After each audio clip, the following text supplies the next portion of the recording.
Hey, what's up, guys? Michael from Karate Breakdown, trying to bring back practical karate. Had a surprise guest the other night. He was coming through town, and I'll probably cut to an old video of us from the dojo days. So he stopped by as a visitor. We got some training in, chat a lot about karate and state of karate and dojos and stuff like that. So it was really nice to catch up. One thing that caught my attention when we were kind of training last night was your Tokui-Waza. So if you guys don't know that in judo, your Tokui-Waza is kind of like your special throw, the throw that's kind of specific to you. Most competitors, judoka, they have one or two throws that are like their go-tos, right? And I was thinking about that with him last night because he kept going back to a couple things that I noticed over and over again. And one thing here, we're going real light. I told him I'm an easy roll in the sense like I'm not trying to hurt you. I'm trying to feel what you're trying to do so I can learn those patterns for myself, right? I'm all about like data acquisition. I was thinking about this the other day. It's like, have you ever played a video game that you like memorize the map for? Like, just think about Super Mario, back on the Super NES, or if you're like me in high school, middle school, I was big into Counter-Strike, right? So you have Dust 2, and you're like, okay, go down the corridor, guy could be on the right. I can opt down this hallway, stuff like that. So you start falling into those patterns, and then you start like memorizing where people are going to be, and over time it can get kind of boring, right? Or kind of stale because you kind of understand, all right, he's going to be here, he's not here, I'm going to run down to this corner, he's going to be here, he's not here, I'm going to run down to this corner. And it becomes kind of like a track or a line that you follow every time the map loads again. Well, for me, having been doing this for decades by now, right? My goal at this moment in time is to learn new tracks, is to get caught off guard again. And the only way I can do that is to not try to impose my game on somebody when we're trying to learn from each other. It's more so that I can feel, kind of move with them, and kind of flow with them, right? And that way I can be like, hey, I never thought of that track before. That's cool.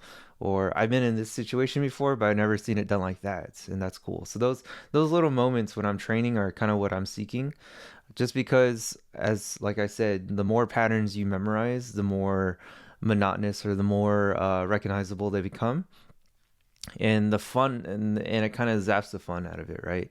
I'm not trying to prove myself, I'm not trying to bully somebody. We're just trying to learn from each other, and that's how I keep my journey going. Anyways, going back to our training last night, this dude was great about the Shitouke frame on the neck.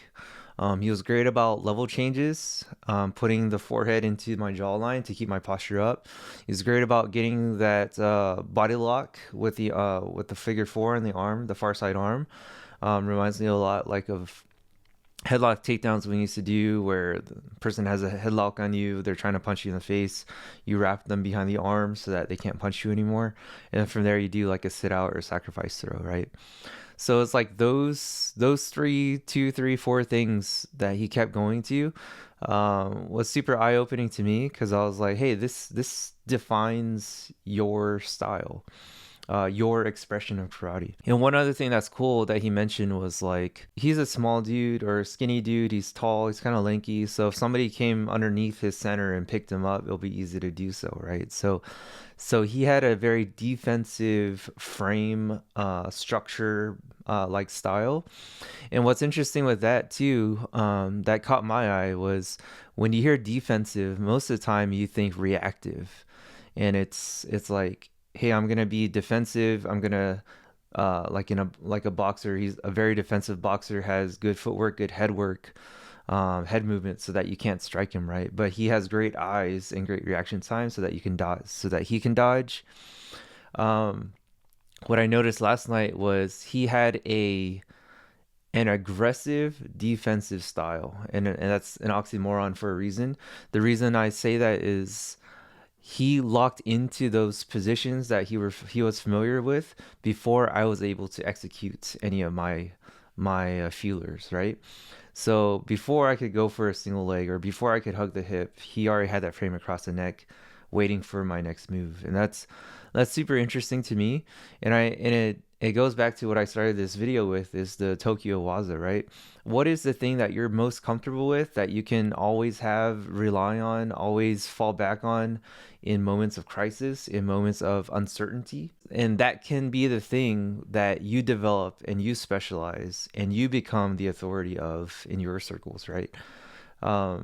As you guys know and you see in my videos, I'm very much a flow guy.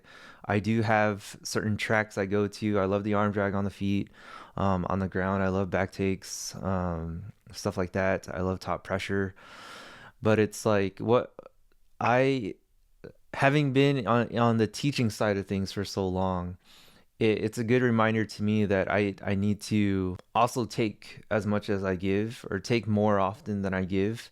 And what I mean by that is I allow people to work a lot, as an instructor, so that they can get their works in, they can get their repetition in, they can get their own tracks in.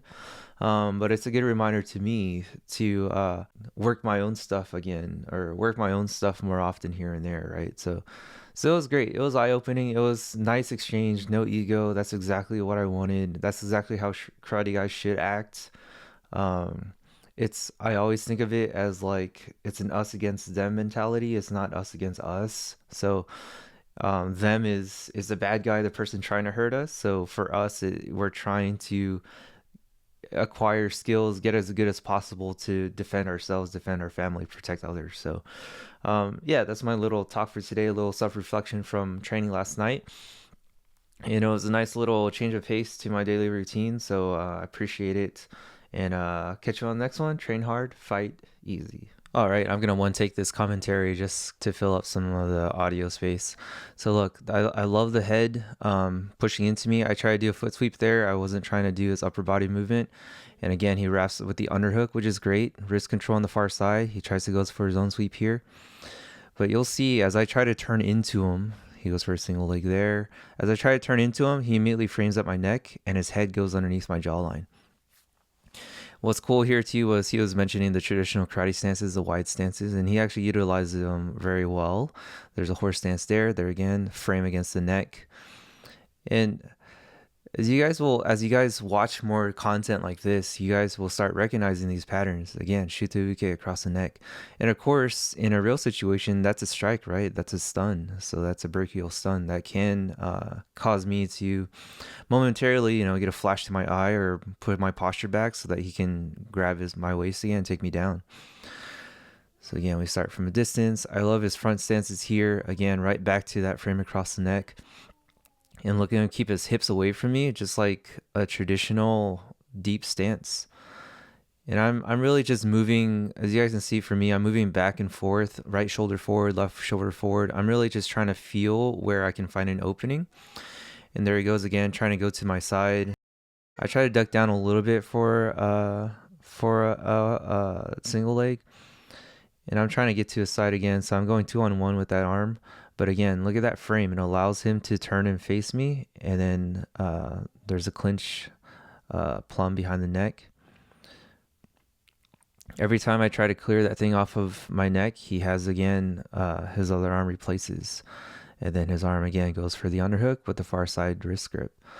So like I mentioned earlier, it's pattern recognition. And I love seeing this stuff. I love going with people and just seeing what their tendencies are, because it gives me options for myself in the future to train, right? And that's it. All right, guys, take care.